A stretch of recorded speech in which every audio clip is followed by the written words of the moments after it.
రానున్న 3 రోజుల పాటు హైదరాబాద్లో భారీ నుండి అతి భారీ వర్షం పడే అవకాశాలు కూడా ఉన్నాయని ఇప్పటికే వాతావరణ శాఖ హెచ్చరికలు కూడా జారీ చేసింది. పలు జిల్లాల్లో మాత్రం కొన్ని జిల్లాల్లో తేలికపాటి నుండి మోస్తారు వర్షం కూడా కురిసే అవకాశాలు ఉంటాయి. ప్రధానంగా చూసుకుంటే ఉత్తర తెలంగాణ నుండి ఈశాన్య తెలంగాణలో కూడా వర్షం పడే అవకాశాలు ఉంటాయి.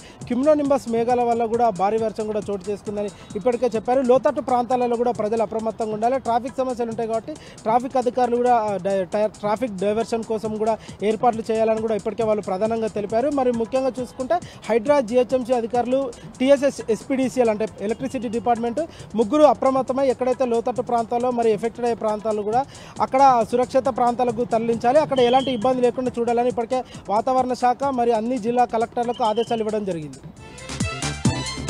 6వ రోజుకు చేరుకున్న సినీ కార్మికుల పోరుబాట ఇప్పటికే 6వ రోజుకు చేరుకుంది. ప్రధానంగా చూసుకుంటే హైదరాబాద్లో ఫిలిం ఛాంబర్లో ఇప్పటికే నిర్మాతలు కూడా భేటీ కానున్నారు.